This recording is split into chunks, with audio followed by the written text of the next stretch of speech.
ফুল আনতে পারিনি, এটা তানায়া হ্যান্ডমেড বানিয়েছিল। তারপরে এখান থেকে পুরো এই গাছ পাশ থেকে সব পেরে চুরি করে আমরাই করেছি। এই যে শুভ এইসব কীর্তি করেছে। আমি কিছু না, দিদি প্রথমে শুরু করেছে। হ্যাঁ এই যে ওর এমনি মাথায় সবসময় ইনোভেটিভ থাকে, ওইগুলোই করে। আর কি কিছুই না। আর দাদা বলছিল এই সব কি কি এগুলো কি ফল পাতা, কি ফল পাতা বলেনি, গম গম চাল গম বলে, চাল গম গুলো ফেলে দে। তা নয় তো কি। আর এই পচা খাল থেকে কি গন্ধ বেরোচ্ছে। আর শুটিং এর স্পট আমাদের এখানে।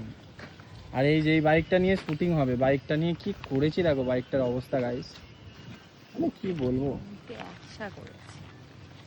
এটা ভ্লগে দেবো। আর কি বলছো তুমি? আমি কি বলেছি বলো। বললাম সব কিছু নোংরা মোংরা করে একসা করেছে। আমি করেছি। এই যে এই ব্যক্তি এটা টাইট করে বেঁধে আর এই ব্যক্তি, এনারা দুজনেই করেছে এরকম। কি হয়ে রয়েছে দেখি, দেখতে পিছনটা কি হয়ে রয়েছে।